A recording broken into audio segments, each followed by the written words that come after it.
My husband wanted a DNA test right after I gave birth, but he didn't realize what I'd do to protect my daughter in our family legacy. The words that just came out of my husband's mouth are worse than the pain that rips through me like a sharp blade.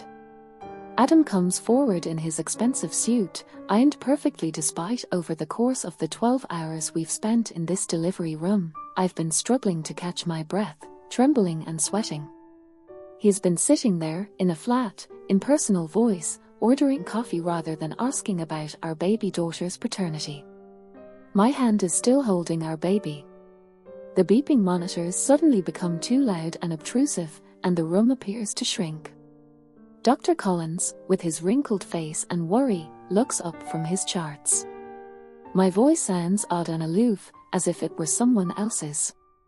"Adam, what are you talking about?" I ask, but he refuses to look at me. He looks at our 7-pound daughter. 4 ounces of excellence with calculating coldness. "You heard me, McKenna. I want proof she's mine." Like poison gas, the accusation lingers in the air. This is the result of 12 years of marriage. To make him feel even a small portion of the agony pulsing through my chest, I want to shout and I could throw something. I chuckle instead. It's an unpleasant sound, bitter and nasty. "Get out." The words make my tongue taste like metal. "Get out before I call security."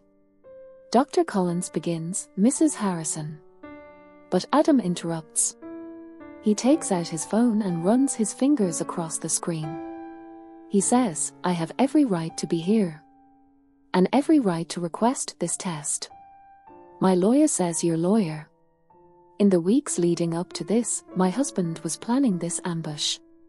I was busy with the nursery, choosing colors and putting together little onuses. I felt like I'd been physically struck by the realization. Bless the nurse, she puts herself in our way. "Sir, perhaps we should continue this discussion outside." No, I ignore my aching body's protest. And push myself to sit up taller. Let him stay. Let him watch the test. Let him see exactly how wrong he is. Something flickers in Adam's eyes. But his expression remains unchanged. Disappointment, solace. I can no longer tell. I used to be familiar with all the telltale signs. And micro-expressions.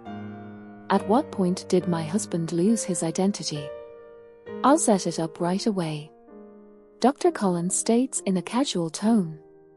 Though I must say, in my 30 years of practice, "Just do it," instructs Adam. That word implies that my girl, our daughter, is sleeping soundly in the bassinet, oblivious to the storm that is building all around her. Her dark hair is already beginning to curl like mine, and her little fingers are balled into fists. Even though my hands are shaking, I answer, "Fine," in a calm voice, "do the test." But when it proves what I already know, don't expect forgiveness. His phone buzzes. Adam looks at it and his mask briefly comes off. He looks scared and guilty.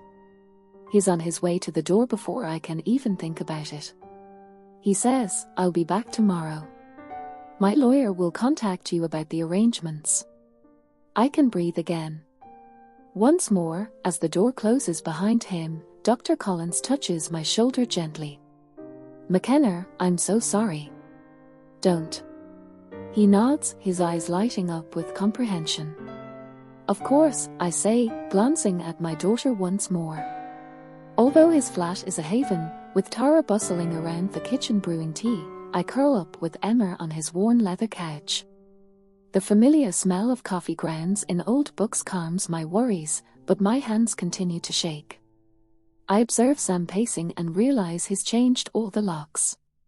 After years of marriage, he locks me out like I'm some kind of criminal, with his journalist's notebook already stuffed with scrolled notes. Sam stops pacing. When exactly did things start changing with Adam? Think back carefully. The inquiry is a kind of gut strike. I closed my eyes and attempt to remember when my marriage things started to go wrong, maybe 4 months ago.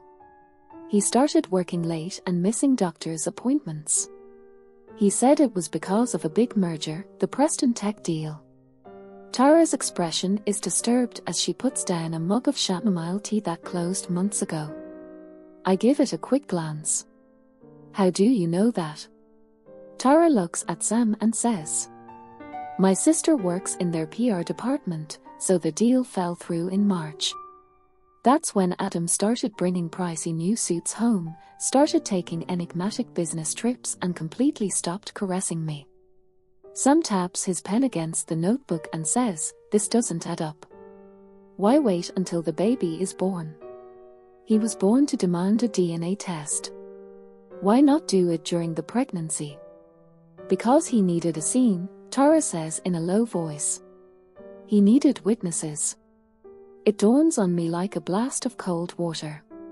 He's building a case against me. Emma stirs in my arms, and I instinctively move her blanket. Her little face reminds me of how calm and... Sam says, I used to be trustworthy, but I'm not anymore. I made some calls and found out that Adam's been meeting with a divorce attorney since January. Why go through with the pregnancy if he was planning this all along because of the Harrison family trust? Tara responds accordingly. Your father-in-law will have specific conditions about heirs. Didn't things begin to come together even when I say the trust only pays out if there are legitimate children? His voice sounds empty. He needed proof the baby wasn't his to invalidate the claim.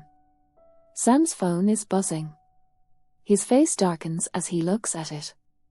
Adam just posted on LinkedIn. He's accepted a new position at Grant Technologies. The name makes me think of something. Wait. Isn't that the company that tried to buy out Harrison Industries last year? Sam says. It's the same one. Your father-in-law refused to sell to before he died. We all jump when someone knocks on the door. Looking through the peephole, Tara takes a quick step back. It's Adam, don't open it, I say, holding Emma tighter. Adam's words. McKenna echo through the door. I know you're in there. The DNA test is scheduled for tomorrow morning. My lawyer insists you be present. I take Sam's arm as he approaches the door. Wait, let him talk. Adam goes on. You're making this harder than it needs to be. His voice becomes almost soft. Just come home. We can work this out. I slowly get to my feet. So as Adam, you need to work this out. What about the lies, the secret meetings? He pauses for a moment, but the veneer of tenderness vanishes when he talks again. Neither of us has any idea what we're dealing with. I feel a hardening inside me as I gaze down at our girl. My daughter is playing on, Adam. He backtracks along the corridor. What's the plan? I ask Sam after locking the door and turning to face her. I take my phone out and look through my old contacts until I find the one I need. We find out everything we can about Grant Technologies and then I answer the phone. We call in some favors before a recognizable voice responds. The phone rings again. It's Dr. Collins. I need your help with something. Dr. Collins passes the phone across his desk. These messages were automatically backed up to the cloud account you shared. I thought you should see them. When I pick up the smartphone, my hands shake. 2 days before my labor, the timestamp indicates 3:47 a.m. The message says everything's arranged. Once the test, the results are in. It looks like she won't have any claim to the trust. Just make sure you stick to the plan. Adam has responded. She's not suspicious at all. Just keep your father focused on the merger. Evelyn Grant says, Dr. Colin softly says that Marcus Grant's daughter is Evelyn. I find the name to be bitter. Last year, he tried to force my father-in-law to sell his business. To sell his business. With his journalistic instincts taking over. Sam leans forward. The same Marcus Grant who mysteriously acquired 3 board seats after your father-in-law's death. I continue to scan through texts, each one getting worse. Plans gatherings. Personal information that makes my stomach turn. They've been seeing each other since January, I murmur. The same month I told him about the baby. Sam says the timing is not coincidental. Grant Technologies announced their hostile takeover bid last week. With Adam's help, they'll have controlling interest in Harrison Industries. Unless there's a legitimate heir, it all fits together perfectly. That's why he needs the DNA test to prove to Emma that she's not his daughter. It's not about the baby at all. It's about the company. We are interrupted by a knock. Tara enters with a pallid face. Adam's here with lawyers. Even though my heart is racing, I make myself remain calm. Let them in. Adam walks in with 2 suits that probably cost more than my yearly income. As if he owns the place. He's wearing a tie I've never seen before. He seems different, colder, sharper. Dr. Collins begins. This is a private medical facility. But Adam interrupts. The elder attorney says, my client has every right to supervise the paternity test. We have concerns about potential tampering. I chuckle. I'm unable to stop it. You and Evelyn are planning to steal your father's company. He freezes. I see real fear in his eyes. You had access to my private messages on our shared cloud account. I go up to him and say, you forgot to disconnect these when you were busy planning your little corporate takeover. Adam's expression darkens as the younger attorney whispers something in his ear. He responds. This changes nothing, but his tone falters.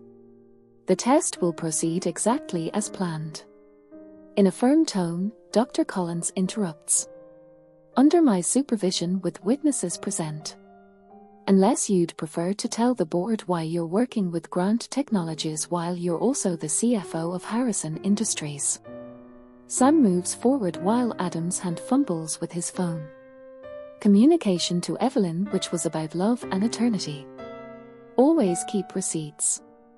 Fighting for money is one thing, but now you're fighting for survival. Adam's shoulders are stiff with rage as they leave. Sam lets out a faint whistle. That was something. I sit back down and mutter, just the beginning. My legs feel like they might give out. Dr. Collins, how long until the test results? 24 hours, he responds. He's examining me. Is he sure about this? Once we start, I interrupt. I'm sure, in a firm voice. I look at the picture of him and my father-in-law during his medical school graduation, which is on his desk. He trusted the wrong people. I won't make the same mistake. Sam gives me a shoulder squeeze. What's next?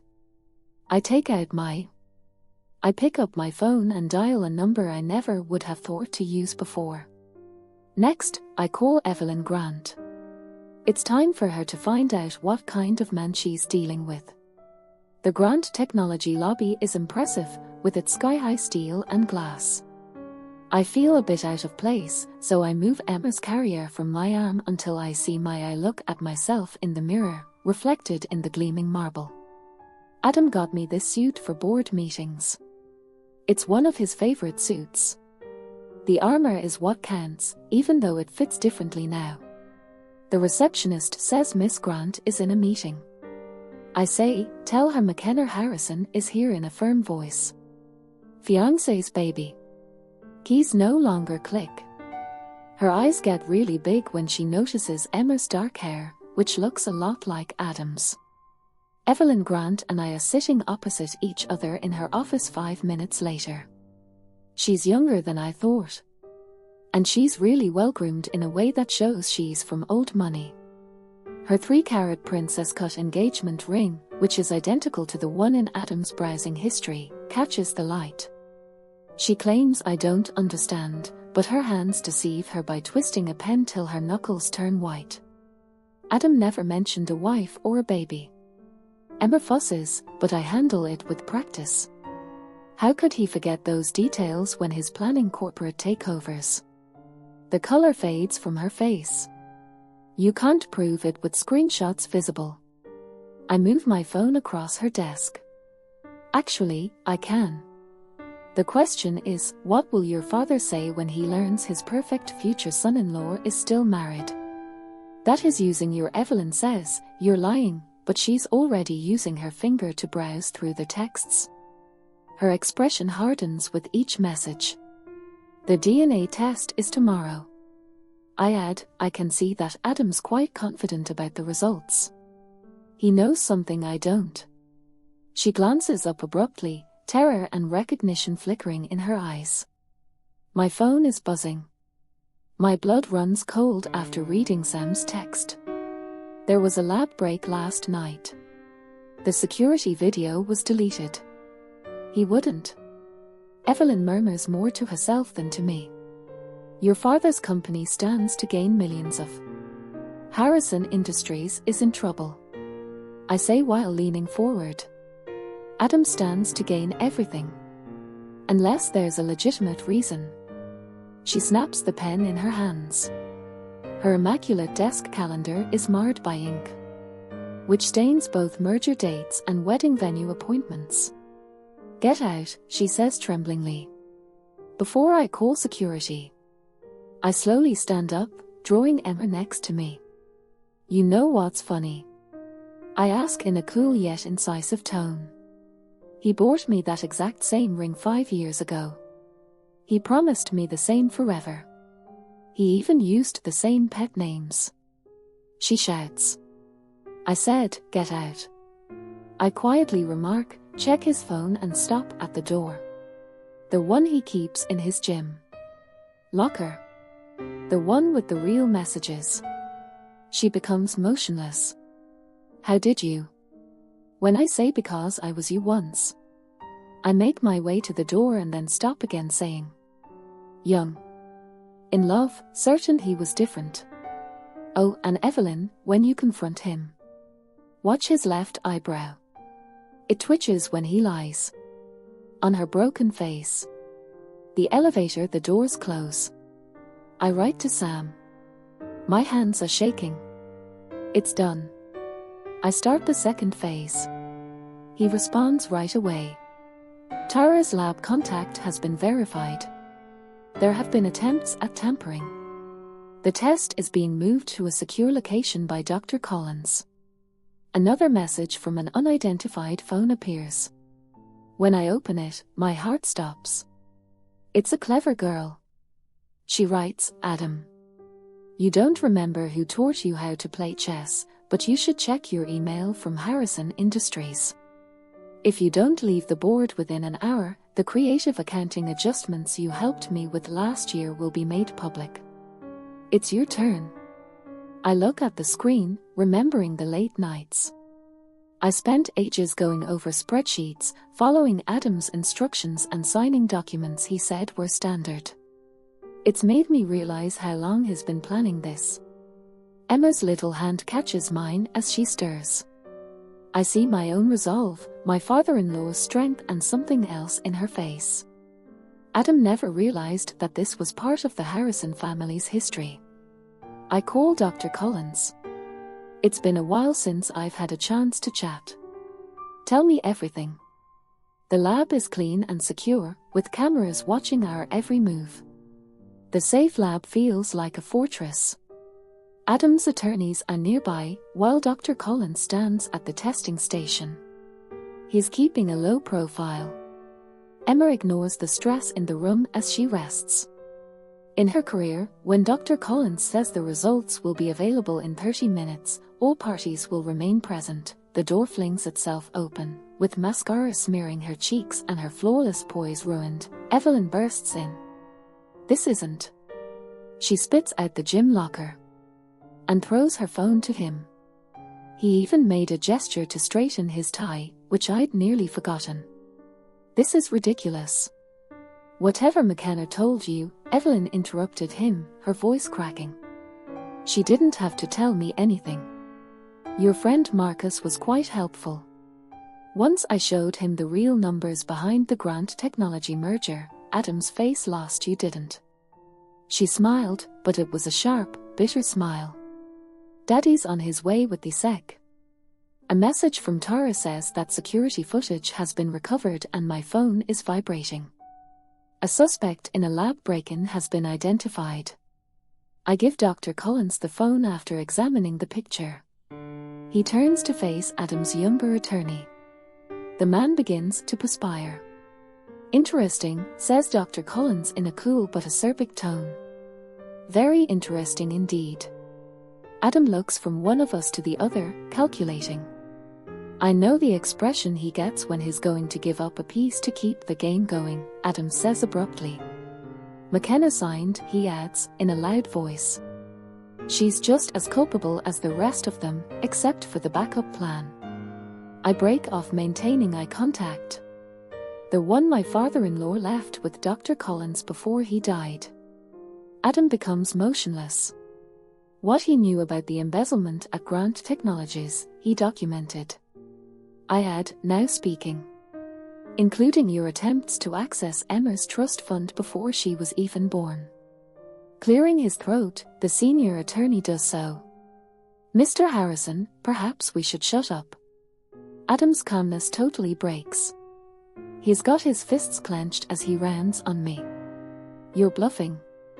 Richard trusted me." Dr. Collins adds in a low, uncompromising voice. Voice? Not just as his doctor but as executor of his estate, including the real will. The device emits a beep. Test findings are available. Sam stops Adam before he can get the print out. "It's over," declares Sam. "The SEC has everything: fake DNA test orders, embezzlement records, even your deals with Marcus. The whole." The sound of heavy, deliberate footsteps reverberates through the room. Adam steps back from the entrance. "McKenna," he adds, as his voice mellows into that accustomed cunning tone. "We can still fix this for Emma's sake." I say, "Don't you dare." My words burn like acid. "Don't you dare use our daughter as a bargaining chip." The door the first people to arrive are two SEC agents and Marcus Grant. Tara holds out her phone to document everything. One agent says, "Adam Harrison, you are being investigated for securities fraud." The events that follow are shown in slow motion. Adam rushes to the emergency room, and the younger attorney tries to stop him. Sam shouts something about treachery. Emma is unaware of the mayhem and sleeps soundly in her carrier while Dr. Collins holds out the test findings while touching my arm. "Do you want to know?" I look at the paper and go back to all the times I questioned whether Adam was telling the truth or if I had failed. As a mother or a wife, I eventually say no. I see my spouse get handcuffed by SEC officers and realize the results don't matter anymore. She's my daughter, that's all I need to know. Marcus Grant walks up, looking solemn. "Mrs. Harrison, we'll need your testimony tomorrow." I pull Emma in close. I'm taking I hear Adam yelling my name as we head out. He's desperate, realizing what he's lost. I don't turn around. Not every game is worth winning. Some successes come from letting go, rather than seeking retribution. The lawyer's testimony and struggles for control of Harrison Industries are all part of tomorrow. But I've got all I need in my arms tonight. The boardroom at Harrison Industries is cooler than I recall after the SEC probe was made public. Half of the board left, so perhaps that's why there are empty seats. Or maybe it's the way Sam avoids eye contact with me, or the way Dr. Collins is constantly looking at his watch. Marcus Grant puts the paperwork on the table and says the evidence is clear: the DNA results were changed before they were sent to the lab. Adam's new lawyer speaks up with a smooth voice, but Mrs. Harrison was involved in the financial irregularities, according to my client. It sounded pretty weak when I explained that the signature on these documents was forged. I never said it was. You can't prove it. More documents are slid forward by the attorney. The evidence from these trading records indicates otherwise. During the relevant period, there were significant transfers to your personal account. I recognize the account numbers, but my hands shake. It's our joint account. The one Adam ordered. I've stopped keeping an eye on it since he had it handled. This is absurd. Sam stands up suddenly. McKenna allegedly approved these transactions while she was on maternity leave. The lawyer has a shark-like smile. Timestamps indicate otherwise. The doctor clears his throat. Marcus Grant continues. The contingency plan has been compromised. His words tumble out like stones.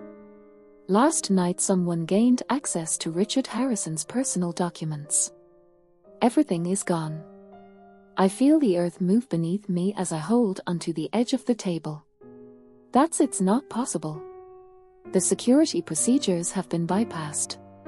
The attorney states in an unempathetic tone that we've been compromised using your login information and some really intriguing emails regarding offshore accounts. My phone is buzzing. I'm shivering after reading Tara's message. There are emergency updates. Company stock is plunging. There are reports. In other news, fraud at Harrison is making headlines. The DNA test fiasco is causing a lot of conjecture on social media. I can explain, but Adam's attorney raises his hand.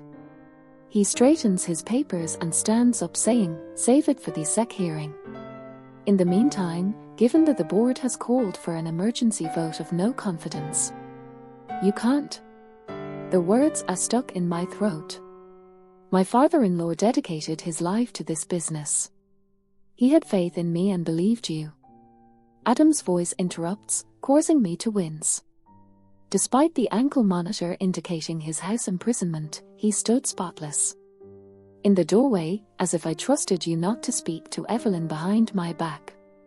You dare not, with ease he adds. The board needs stability, someone who can weather this storm with clean hands. Thankfully, I have a deal with the SEC that calls for complete cooperation in return for a lighter sentence. The pieces fit together. The fake signatures, the corrupted data, and the meticulously crafted paper trail that leads directly to me. You're going to blame me for everything. I told Evelyn that he twitches his left eyebrow. McKenna, you did this to yourself. If you had simply did you play along. I get up so fast that my chair falls over. While you embezzled the inheritance of my daughter, Richard built everything, but you ruined it all. His grin turns ruthless. Regarding that, the initial results of the DNA test were really intriguing. There is silence in the room. Security. As Sam approaches, personnel intervene. I mutter, "You're lying," but suspicion seeps in like poison. All those late hours at work, the enigmatic business trips, the way he avoided talking about nursery colors or baby names. Am I, he asks, as he takes out his phone and displays a test result that I have never seen before. Do you want to know how these genetic markers work? Dr. Collins begins to say something, but Adam's attorney interrupts him. Given the circumstances, my client is ready to request complete custody when evaluating a person's suitability for parenthood. The court typically disapproves of fraud and embezzlement. The world seems to get smaller and smaller. I can see Emma's face, her dark hair, her little fingers, her early giggles and nighttime sobs. The only thing that has felt genuine since this nightmare started is the weight of her in my arms. Adam says he'll let me know in an hour when the board will vote on signing over your shares and resigning. We can set up supervised visitation immediately. I sway and Sam takes my arm. Don't, McKenna. My vision is blurry. I'm already reaching for the resignation letter. Sometimes giving up isn't the same as surrender. Sometimes the goal is to purchase time so that you can fight in a different way. Midnight. There's a different atmosphere in Dr. Collins's office. His father's medical degrees are shadowed, and our footsteps are obscured by the constant buzz of backup generators. Tara is doing her magic on the computer, and Sam is standing guard at the door. "I found it," she murmurs. "It's the initial backup of the server. Adam's crew didn't notice it when I put in the flash drive. Richard Harrison gave me his insurance policy years ago, which I never imagined I'd need."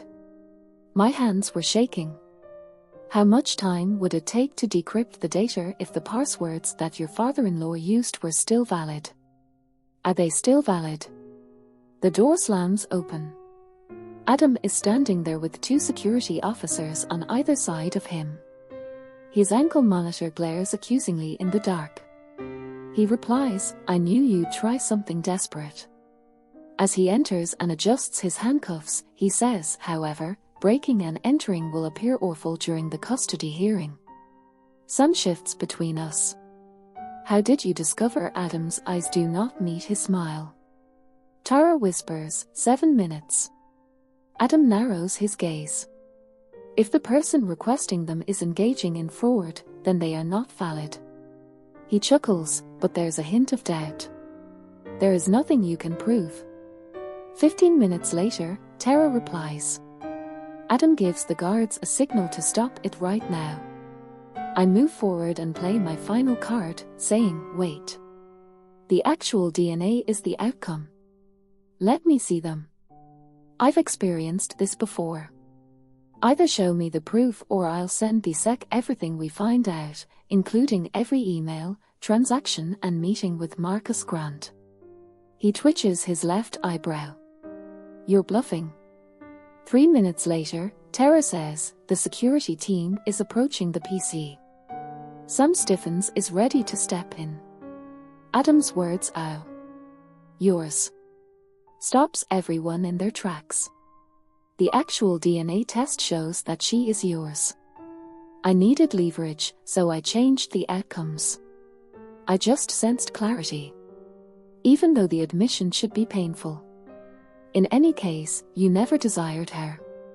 Did you? She was just another resource to manage." For 2 minutes Tara replies. At last, Adam's the facade breaks. "Do you think this has to do with the baby? Power is an issue here. Command. All of the promises Richard made to me when he appointed me CFO." I whisper. "He promised you a legacy, not a kingdom to steal." A minute passes. Adam makes a foray towards the computer. Tara shields the screen and Sam stops him. Something is going on. Adam pulls a phone out of his pocket that I've never seen before. I'm already in the room. It's filled with the voice of Richard Harrison, who made a video confession just days before he passed away. He gives names, explains plans, and then offers a last surprise. Now that I finally understand, I tell Adam the company was never yours to steal before he passed away. Richard made a revision to his will and gave Emma the reins of power. Adam says, trembling, "Impossible. She was..." "Adam, you weren't born at all." I show him the date on the wills. Adam, he was aware of almost everything, including the fraud, the affairs and the agreements with Grant Technologies. You've been playing the exact game he anticipated the entire time. In the distance, police sirens blare. Blair, Adam's expression changes to one of rage. You believe you've triumphed. The board, the proof and your signed confession are still. Check your phone. Sam says the one you just dropped is the real one. Evelyn's father is pulling all support. Marcus Grant is cutting agreements to save himself. The SEC is renewing their investigation. Dr. Collins sent one last message. I kept my promise, Richard. Adam's eyes widened as the messages poured in. The heritage of your granddaughter is secure. Adam collapses his empire of lies. As the police storm in, the building is crumbling around him. I'm already leaving while seeing Emma sleeping soundly at home. There are evidence markers all over Richard Harrison's personal files, which are in the leather portfolio that Dr. Collins hands me. He whispers, when the time was right, he wanted you to have these. I find a note inside, buried beneath years' worth of financial documents and business plans. Richard's handwriting is still visible, despite the paper's age and the ink fading. McKenna, you'll know why I picked you to guard Emma's inheritance. It's not because you're Adam's wife, but because you saw what he couldn't. Stock prices and merger agreements don't measure legacy.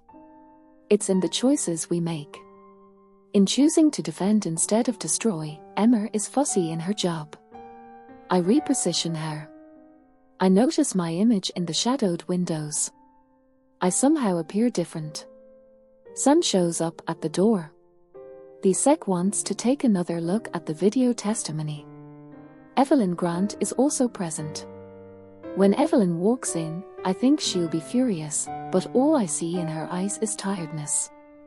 According to her, the board approved the dissolution of the merger. Attempt Daddy is resigning. She twists her now ringless fingers and rambles on about the scandal. I tell her, I never wanted this. Most of it is true. Neither did I. Her expression softens as she turns to face Emma. He also promised me children, you know. A future in which I genuinely had faith. I respond, I know since I did the same. Once the doctor clears his throat, the new members of the board are ready. They will require guidance about the company's future. Richard's letter about.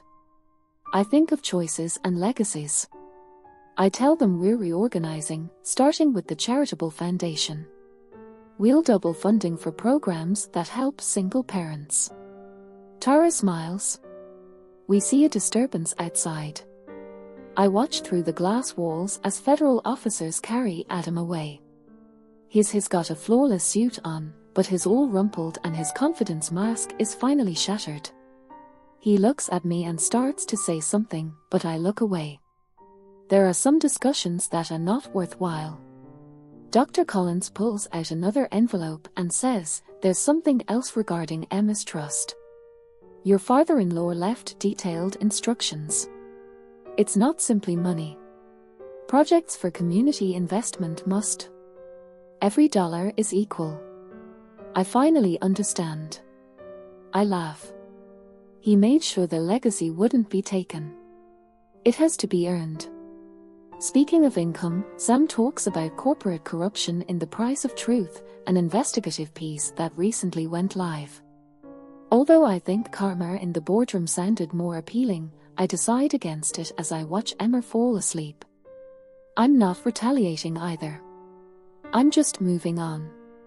Dr. Collins raises an eyebrow, and Adam, after closing Richard's portfolio, says, we'll get justice through proper channels. I've had enough of his games. Evelyn gets up to go but stops at the door. She nods to Emma and says, for what it's worth, I think Richard chose well. Not just for the company, but for her. When she leaves, I stroll over to Richard's former workplace. His nameplate. The door still says Harrison Industries Trust Management, and his presence is everywhere inside, in every carefully chosen detail. There's one last message, dated the day he died, slipped into his desk calendar. It says, remember knowing when to stop is more powerful than knowing when to fight. Fortunately, none of her father's calculations are used when Emma wakes up.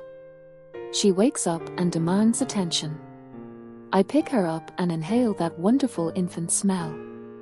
Are you ready to go back home? Sam asks from the doorway. I grab our belongings and correct him. I say, not home. Reporters wait outside with questions about scandal and atonement, lawyers' reorganization plans, and decisions about Emma's future. We have a lot to do tomorrow. Silent triumph. I get it now, like Richard did from the start. Sometimes the best way to retaliate isn't tearing down what others have built, but building something better from the rubble they left behind. Thanks for watching. If you haven't subscribed yet, please do so and hit the notification bell to stay updated with more shocking real-life stories happening around you.